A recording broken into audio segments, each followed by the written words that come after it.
bis yooyu la seeni place téeméer la ak fukk seen place téeméer ak fukk la waaye dañ ni du weesu juróom-ñetti fukk place sur téeméer ak fukk.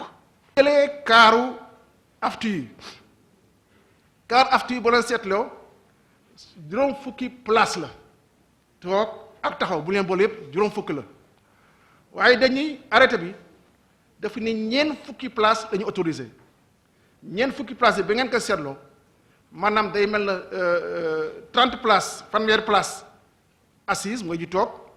ak fukki place debout moom moo indi ñeent fukki place yi au niveau des cars aftu bu fekkee yeneen oto yi la ñoo xam ne ay minicar la wala ay car rapide wala ay njaganjaay amatul place taxaw c'est interdit place yëpp ay place toog la amatul taxaw ci car rapide yi ak ci maanaam njaganjaay yi dañu aussi boo nekkee ci biir oto yi le port correct du masque maanaam masque bi nu ñu koy solee di foog mu jaadu dafay muur sa bakkan muur sa gémmiñ bu fekkee ci biir oto bi ku ci nekk weesu na chauffeur bi bu fekkee chauffeur dong moo ci nekk wala dawalkat bi dong moo ci nekk mën ngaa bañ a sol masque waaye bu ci keneen dollee ko port masque bi correct c'est obligatoire. ñu desandek weneen kilifa ak tolluwaayu xeexu boobule mbas bi taxoon rek kilifa yi teg li nga xamante ne mu aju ci wàllu couvre-feu wala état d'urgence démb nag ñu ne gox yu bëri ci biir ndakaaru tàngoon na lool li ko waraloon yenn ci tuutànk yi wala gone yi sax ñoo doon jàmmarloog takk der yi mu mel ni daal nanguwul li ni mel ci loolu nag ministre de l'intérieur janoon nag taskatu xibaar yi ñëwaat ci boobule mbir Dissa Préra doon ceeg Mohamed Sow Dieng. Antoine Félix Diome di tiré ab bilan bu satisfaisant ci guddi gu njëkk bu ñu taxawal li nga xam ne mooy couvre-feu bi ci Dakar ak Thiès ci ak jàkkaarloo bu ñu doon amal ak testkatu xibaar yi. ministre de l'intérieur jàpp na ne askan wi ci boppam respecté nañu mesures yi nga xam ne moom la gouvernement bi taxawal. démb dem nañ ci terrain bi am na yenn ci seen nattango yoo xamante ni sax daje nañ ak ñoom ci terrain bi ñuy def seen liggéey ci guddi gi. waaye li ñu seetlu te di ko rafetlu mooy bi ñu génnee jaar nañ ci ay koñ ak mbedd yu bari yoo xamante ni amul kenn ku nekk ci biti ñu nekk seen ay biir kër am na nag ay quelques koñ yoo xam ni bi ñu fa demee gisoon nañ ñu génn foofu waaye liggéey bi nga xamante ni force de défense yi ak sécurité waroon nañ ko def nañ ko pour rétablir ordre mais loo xamante ni la du lu ñu gis lu jéggi dayoo wala loo xamante ni am na benn kii bi ñuy wax mais ci li ñu gën a seetlu gën ko gis te loolu yaakaar naa seen meilleur seede yi nga xamante ni moom lañ ci am mooy seen nattango yi nga xamante ni ñu ngi woon ci terrain bi pour l'essentiel fi ñu jaar yépp daje fa ak seen nattango yi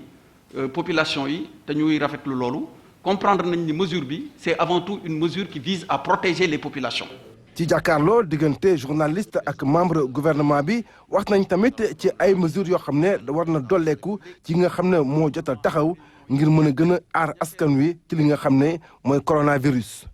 lu jëm ci wàllu réunion yi wàllu rassemblement yi wàllu port obligatoire de masque yi loolu suñu wàll la ba tax na am na ay actes yu ñu ci jël ngir lu mën a fexe ba. feebar bi lépp lu koy arrêté ak lépp loo xamante ni day tax du law ñu jël actes yooyu ngir mu servir mu atteindre objectif boobu donc loolu laa bëgg a tontu ci wàllu rassemblement yi ak réunion yi. Antoine Félix Diome xam le ne décision yi jëluñu ko rek ci seen coobare bopp waaye dañu su diisoo ak ñi nga xam ne seen xam-xam dafa màcc jëm ci wàllu wér-gu-yaram.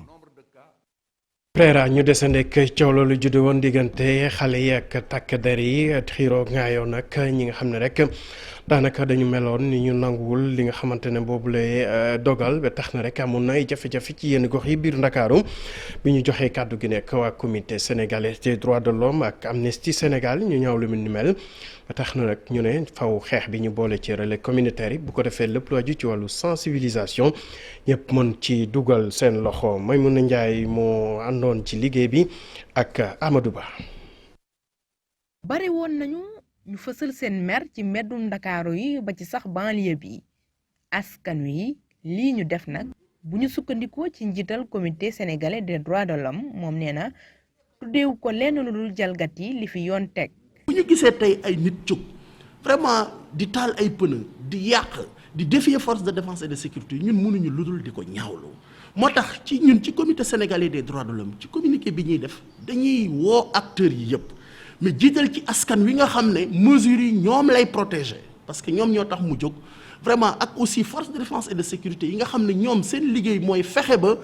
nit ñi mën a sàmmonte ak lois et règlements yi ñëpp ñu ànd ñun ñëpp vraiment ñu fexe respecter loolu nga xam ne mooy lois et règlements yi ñu jël ci wàllu état d'urgence ak couvre-feu. Amnesty Sénégal moom nee na jot na askan wi xam ni dogal yi politique lalu ko. waxuma rek ci ñaari tali Grand Dakar parce que bëgguma stigmatiser quartier yooyu waaye fépp foo xam ne daal gox la ci région de Dakar ak Thiès ñu ngi lay ñaan ñu ngi lay lancer un appel surtout xale yi ndaw ñi pour que ñu respecter mesure bi nga xam ne moom la matuwaay yi nga ne autorité moom lañ jël ndax mbir mi du politique moo ko laal mbir mi mbas mi moo tax ñu jël matuwaay yooyu te mbas mi menace la contre képp ko xam ne yaa ngi dund ci biir Sénégal. bu ñu sañoon ñoom ñii di xeex ngir àq ak yelleefu doomu aadama yi ñi duppee relais communautaire ñu nekk ci gox yeeg gox-goxaat yi di fi amal liggéey bu am solo dinañ gën a xar seen tànku tubéy ci xeex mbas mi. président ASC yi bàjjenu gox yi imam yi extra nga waxtaan ak ñoom ñu waa xale yi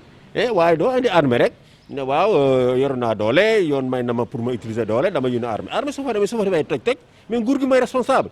parce que armée ñoom dóor lañ xam. kuy xeex àq ak yelleefu doomu aadama dem ak dikk mais balaa nga koy xeex da ngay xeex d'abord sa bakkan te tey foofu la ñu toll te gouvernement bi moo am mission régalienne état bi moo am tey obligation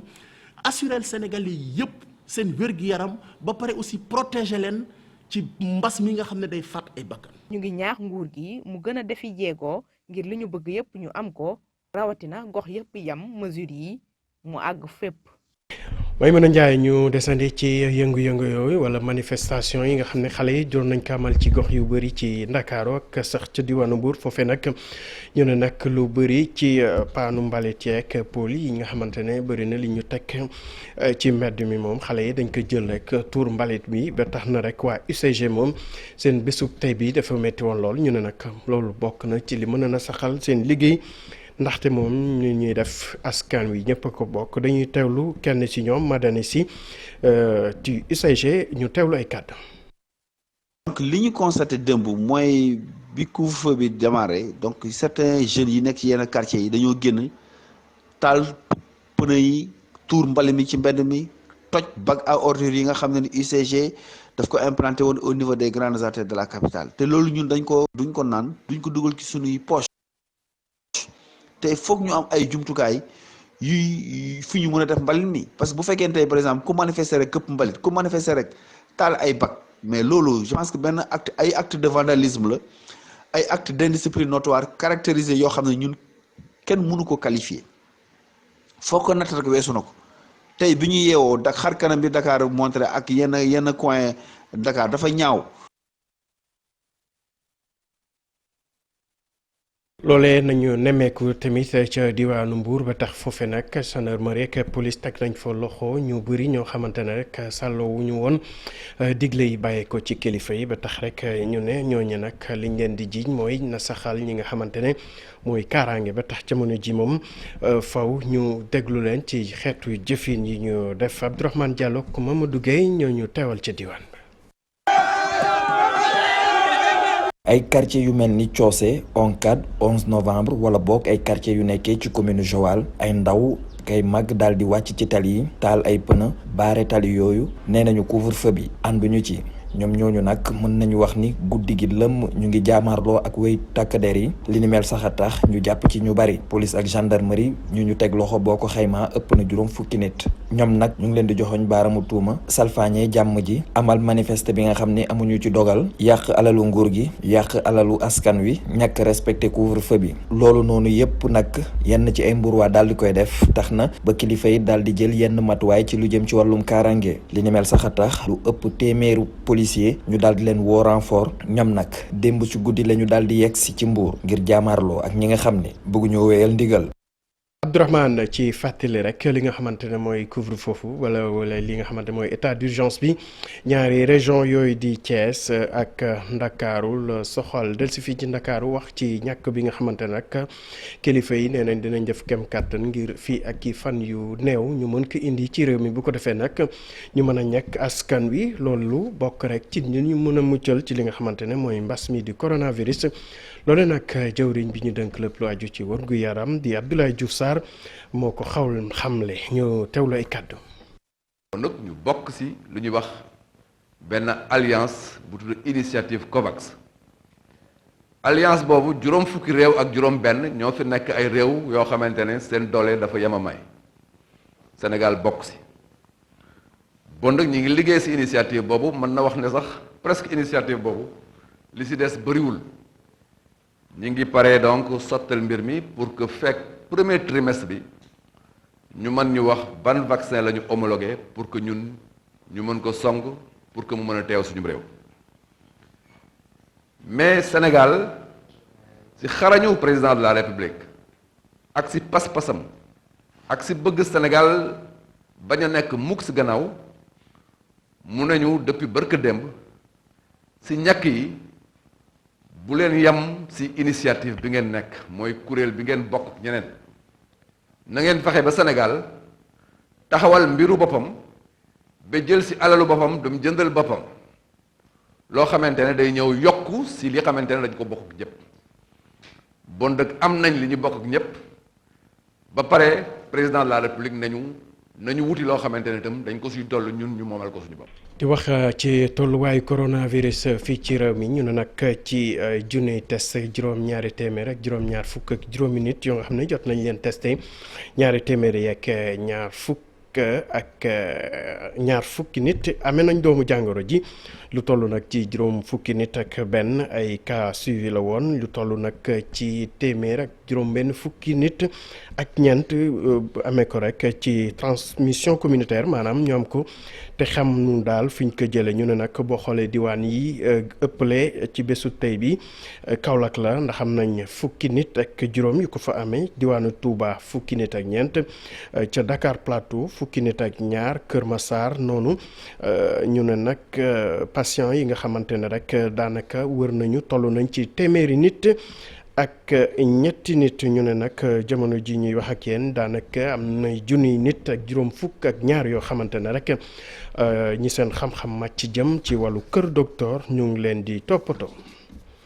ñu dem ba ca diwaanu Kédougou foofee nag askan wi jafe-jafe bi ñu am li ñuy duppee ay anesthésiste ay ñoo xamante ne rek ay médecin lañ yu xarañ ci boobule fan wàllu opéré ñu ne nag loola fa manqué ba tax na jamono ji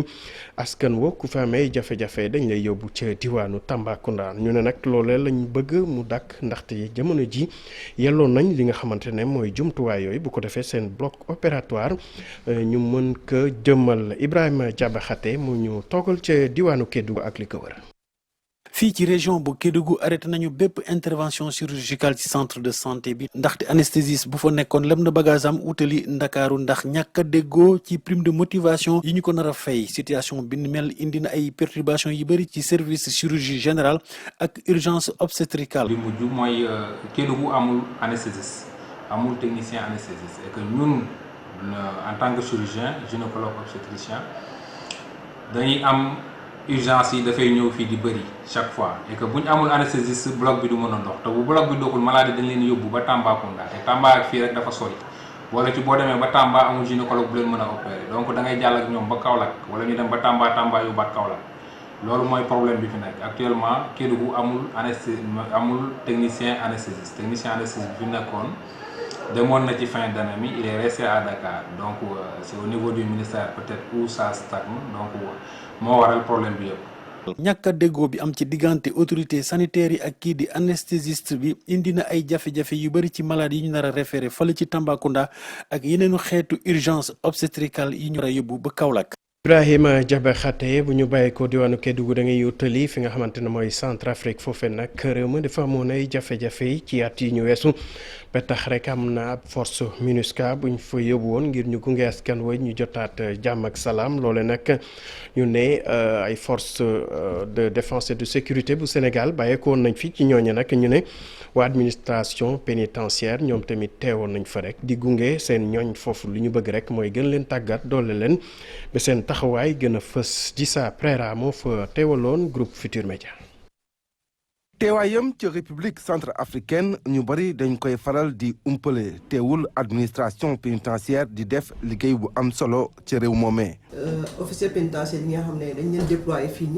nii ñu jóge ci différents pays xam nga ku nekk da ngay ñëw ak sa xam-xam. donc bu ñu yegsee fii balaa ñu leen déployer dañuy organiser ay formation pour harmoniser seen xam-xam parce que bu ñu ko defulee ku nekk da ngay dem ak sa xam-xam su boobaa liggéey bi nous n'allons pas conjuguer le même verbe. am nañ benn équipe boo xam ne groupe d'intervention lañ koy tuddee donc loolu yëpp ci renforcement capacité la bokk dañuy jàpp aussi ci formation waa dëkk bi. wax ni am na fi juróom benn équipe pénitentiaire li ñuy toll yëpp du Sénégal kese yenn réew ci leen bokk. bokk na ci équipe yi équipe bu ñuy tuddee appui aux réformes pénitentiaires maanaam équipe texte équipe projet de texte équipe boobu man ci laa bokk mooy équipe bi nga xamante ne dañuy xaatim ay loi ak ay règlement ak ay décret yi nga xamante ne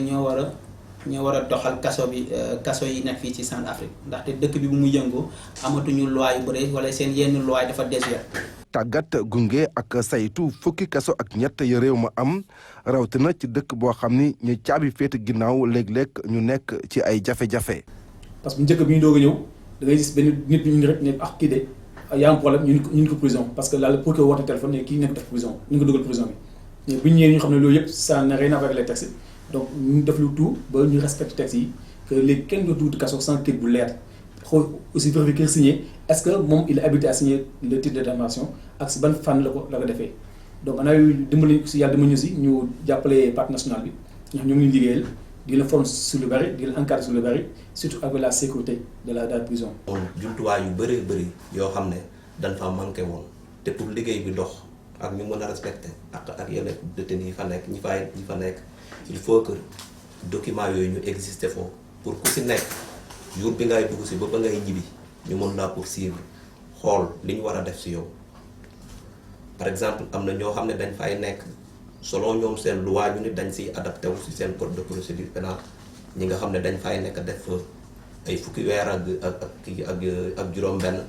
suñ ko ëppalee ñun dañ koy dem ñu signalé ko suñu section ñooñu def intervention si justice pour ñooñu soit juge bi mu xool nu mu leen atee wala ñu bàyyi leen ñu mën a dem parce que dañ jugé ne c'est arbitraire. bu weesoo tàggat gunge ak saytu goge agent yi bokk na ci seen mission jàppale réew mi mu tabaxaat ab administration pénitentiaire bu méngoo ak jamono te dëppook ak yelleef yi doomu aadama. suñu liggéey fii nii dafay fekk ci tabax ay kaso yu bees di defaraat ay kaso yoo xam ne aussi dañu yàqu woon ba pare aussi di jéem a améliorer ñoom seen dundin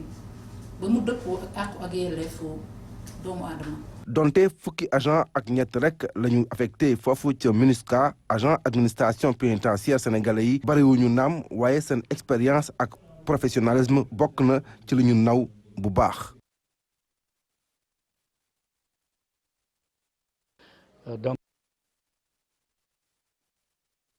virus tax na ñu nar a soppiwaat li nga xamante ne noonu lañ doon tërale jongante yi ñu ne nag soo moyul match bu njëkk bi war a am Ndakaaru fukki waxtu ci suba lañ koy amal noonu nag nee na liñ ci jublu mooy fexe ba ñu mën ko amal ci mucc ayib ci jamono joo xam ne rek ñu ngi amal couvre-feu ci bile région ñu teewlu kaddu ki nga xamante ne mooy Atoumane Gaye bu fédération sénégalaise bu basket ci micro Cheikh Sadibou Diarra. Donc les matchs ils nous prévoiront le samedi à midi. Maintenant les matchs vont démarrer à 10h, 12h30, 14h30 et 16h30. Donc moom la au niveau de Marius Ndiaye. Au niveau de Saint-Louis le match va démarrer à 13h. À Mbour, le match va démarrer à 15h30. Donc, Thiès, le match va démarrer à 15h le dimanche. Par contre, le dimanche à Dakar, il n'y a pas de changement. Donc, on va jouer à partir de midi, 14h et 16h30. Bon, le seul changement, le match qui était prévu à Ziguinchor le samedi, maintenant le match va se dérouler à Ziguinchor, mais même heure à 16h. Bon, tout ça, on l'a fait uniquement pour permettre aux joueurs et aux dirigeants de rentrer très tôt à cause du couvre-feu daal. ñu wax ci beneen discipline ak Ligue 2 ci wàllu football ñu ne nag waa GFC ñoom directeur sportif El Hadj Diouf la ñu tànn kooku nekkoon double ballon d'or di ancienne gloire fii ci Sénégal ku ñu ràññee ci wàllu football ne nag li waral tànneef boobu dañu bëgg rek mu gunge équipe boobu nekk Ligue 2 bu ko yéeg première division itam am taxawaay bu mucc ayib ci biir Afrique ñu teewlu ay kàddoom suñuy naataango bu rajo Futur Média ñoo ñëwaat ci boobu la tànneef. Guédiawaye football club am na directeur sportif bu bees directeur sportif boobu nag dox waxtaan nañu ak moom négocier ak moom wax dëgg yàlla ñaan ko itam ba mu nangul ñu ko ñëw nekk directeur sportif bu Guédiawaye muy El Hadji Ousseynou Diouf l'international El Hadji Ousseynou Diouf nga xamante ni nekk na double ballon d'or ñëpp sopp ko ci dëkk bi moom moo ñëw tey pour accompagner le Guédiawaye football club jàppale ñu gunge ñu nekk le directeur sportif léegi nag moom dina taxaw ak les autorités de Guédiawaye ñu ànd ko ñoom ñëpp liggéey ko ñun ñëpp ñu gunge leen association bi aussi liggéey ko pour que ñu mën a am un club fort objectif bi nag mooy at bii ñu yéeg Ligue 1 fii ak ñetti at ñu mën a dem jouer ji Afrique waaye fii ak juróomi at ñu am un centre de formation complet ak l'ensemble des unités waaye itam ñu mën a am un club partenaire kon nag tey ñu ngi wax El Hadji Ousseynou Diouf dalal jàmm ci Guédiawaye moom mooy dérouler projet boobu en tant que directeur sportif. ñu yegsi ci cappaandaw xibaar wi jaajëfal ci teewlu beeg safo bi du ñu def dara lu dul delloo Aram Touré ke moom ak invité am ñu doxal ba ci kanam. jërëjëf Ibou Diouf ñu dellusiwaat ci Cheikh Oumar Gueye nekk directeur des